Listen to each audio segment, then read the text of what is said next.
Author रग सैरिस कहते हैं कि आजकल मार्केट में मिलने वाले ज़्यादातर सेल्फ हेल्प से रिलेटेड बुक्स में इस आइडिया को प्रमोट किया जाता है कि आपको हमेशा खुश रहना चाहिए और अपने सारे नेगेटिव इमोशन से आपको दूर रहना चाहिए। और ऑथर रग सैरिस की बुक द हैप्पीनेस ट्रैप पढ़कर ये पता चलता है कि अब तक हम में से ज़्यादातर लोग हैप्पीनेस को गलत तरीके से ट्रीट कर रहे थे। स्प्रिंगर में पब्लिश हुई एक स्टडी के अकॉर्डिंग जो लोग हैप्पीनेस को ज़्यादा चेस करते हैं, यानी जो लोग हैप्पीनेस के पीछे भागते हैं, उन्हें ये फील होता है कि कुछ मिसिंग है, कुछ सही नहीं है, उनके पास टाइम की कमी है जो उन्हें अनहैप्पी बनाता है। हैप्पीनेस एक फीलिंग नहीं, एक स्टेट ऑफ माइंड है जहाँ हमारे थॉट्स और फीलिंग हमें हैप्पी फील कराती है। बट ये स्टेट परमानेंट नहीं होती।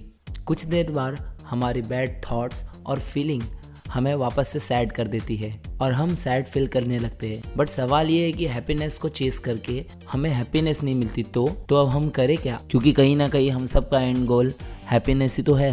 तो दोस्तों डोंट वरी, क्योंकि आज हम बात करने वाले रग सैरिस की बुक द हैप्पीनेस ट्रैप के बारे में। और इस बुक में से हम हैप्पीनेस को डिकोड करेंगे और जानेंगे हैप्पीनेस के रिलेटेड मिथ्स और जानेंगे कि हैप्पीनेस की एक्चुअल में ट्रू मीनिंग्स क्या है और हैप्पीनेस को हमें किस तरह से चेस करना चाहिए। तो बिना किसी टाइम वेस्ट किए शुरू करते हैं इस वीडियो को, क्योंकि ये बुक हमारे सामने रियलिटी, प्रैक्टिकलिटी और ट्रूथ रखती है, बिना बातों को शुगर कोट करके, सिवाय पॉजिटिव बात करने के। तो इस वीडियो को एंड तक ज़रूर देखना। So number 1, why it is difficult to be happy.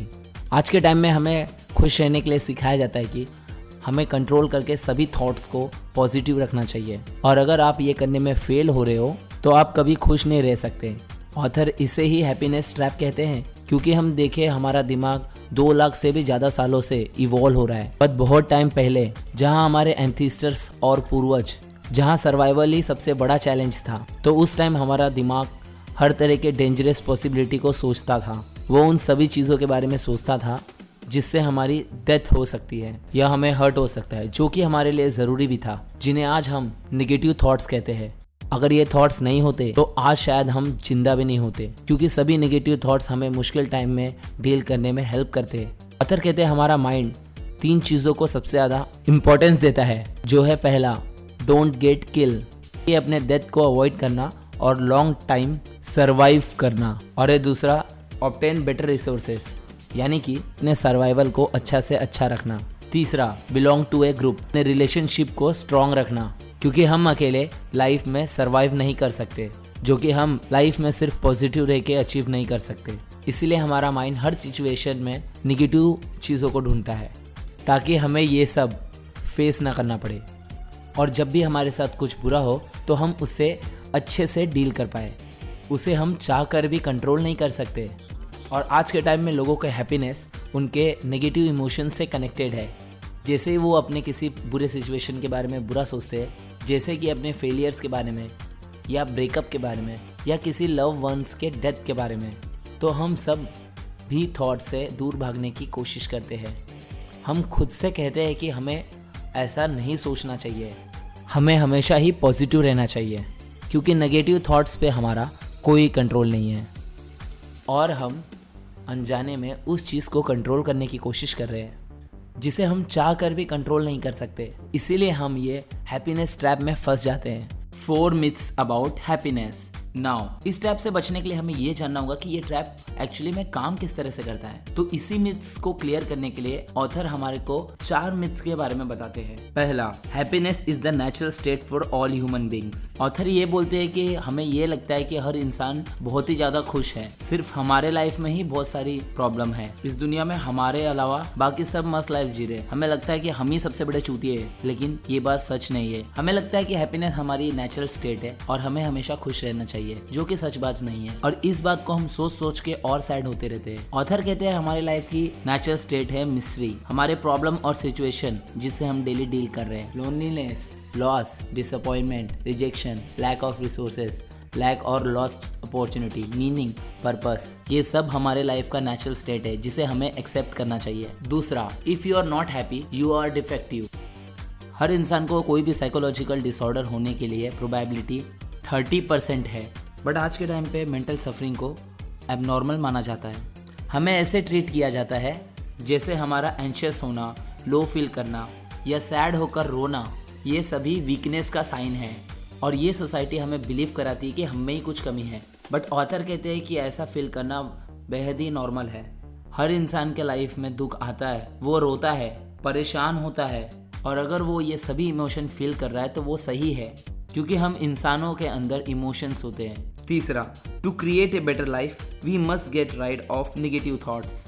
अगर आपके लाइफ का सिर्फ एक ही मोटो है, सारे नेगेटिव थॉट्स को एलिमिनेट करके सिर्फ पॉजिटिव थॉट्स को फील करें, तो आप अपने लिए एक फ्यूचर फेलियर की रेसिपी क्रिएट कर रहे हो। हाँ, पॉजिटिव रहना और अपने आप को अच्छा फील करना बहुत ही इम्पोर्टेंट है, बट ये सिक्के की सिर्फ एक ही साइड है।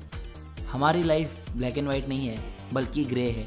जब भी कुछ अच्छा होता है तो कुछ बुरा, इसीलिए हमारे थॉट्स भी कभी अच्छे होते हैं, कभी बुरे, और दोनों को ही एग्जिस्ट करना बहुत ही इम्पोर्टेंट है। आप खुद सोचो, अगर दुख नहीं होता तो खुशी होने की इतनी वैल्यू होती? ऑथर कहते हैं, हैप्पीनेस की पाने की चाहत में हम बैड फीलिंग्स को अवॉइड कर लेते हैं, उनसे पीछा छुड़ाने की कोशिश करते हैं, लेकिन जितना हार्ड हम ट्राई करते हैं उतना ही ज़्यादा हम बैड फीलिंग्स और क्रिएट करते हैं। चौथा, you should be able to control what you think and feel.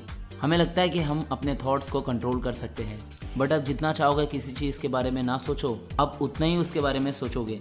इसीलिए जिन्हें लगता है कि वो क्या सोचते हैं और वो कैसा फील करते हैं और उन पर उनका कंट्रोल है, तो वो एक बहुत ही बड़े गलत फैमिली में है।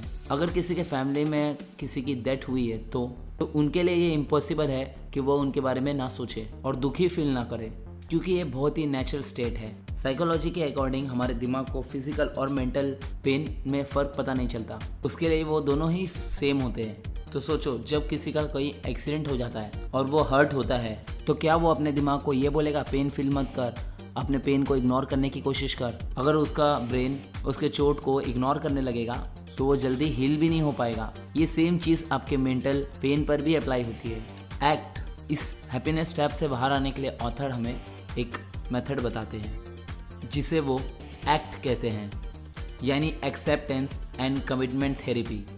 इस थेरेपी के टोटल 4 कोर प्रिंसिपल्स हैं, इनका यूज़ करके हम इस हैप्पीनेस ट्रैप से बाहर आ सकते हैं। पहला, डिफ्यूजन।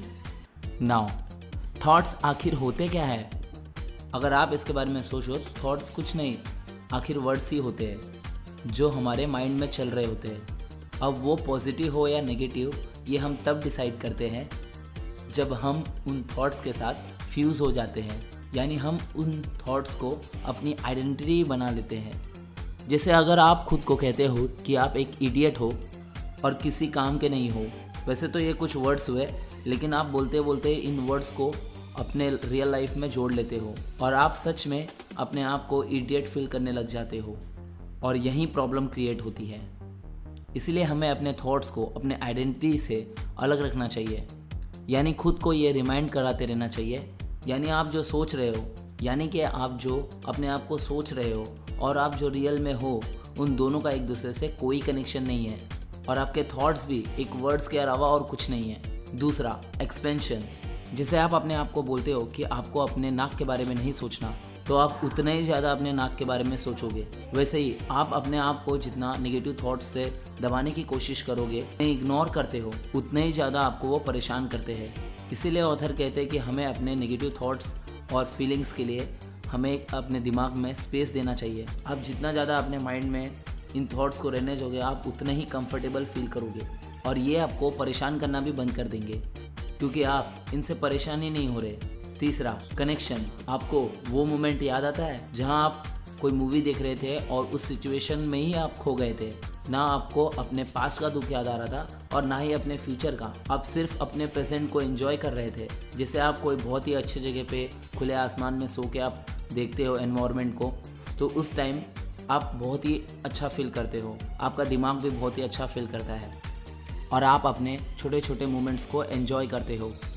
इसीलिए ऑथर आपको सजेस्ट करते हैं कि आपको अपने प्रेजेंट मोमेंट पे फोकस करना चाहिए, जो आपको उन सभी चीज़ों से कनेक्ट करवाएगा जो रियल है, और आप अपने दिमाग में इमेजिनरी सिचुएशन बनाने को इग्नोर कर पाओगे। चौथा, द ऑब्जर्विंग सेल्फ। ऑथर कहते हैं हमारे माइंड का जो सबसे पावरफुल ऑब्जेक्ट है वो है अपने आप को ऑब्जर्व करना, जो कि हमको सभी स्पीशीज से अलग बनाता है, जहां हम खुद को ऑब्जर्व करके अपने आप में चेंजेस कर सकते हैं। बट सैडली आज के टाइम में कोई इसे यूज़ नहीं करता, बस अपने हैबिट्स में ही फंसे रह जाते हैं।